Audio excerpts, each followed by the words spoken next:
Good morning সবাইকে, শুভ সকাল বন্ধুরা।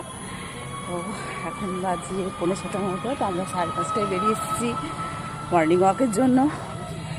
তো তোমাদেরকে সকাল সকাল গুড মর্নিং বলে দিলাম।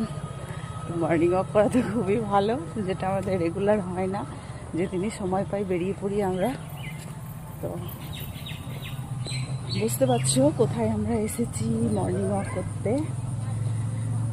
এখানে স্কোয়ার ফিল্ডে চলে এসেছি। আর স্কোয়ার ফিল্ডের পরিবেশ সকালবেলায় এত সুন্দর, কি বলবো, ভীষণ ভালো লাগে। কিন্তু আমাদের বাড়ি থেকে অনেকটাই দূর, যার জন্য প্রত্যেক দিন আসতে পারি না।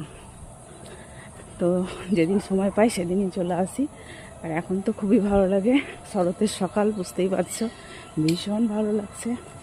তো এখনকার মতো টাটা, আবার বাড়ি গিয়ে দেখা হবে।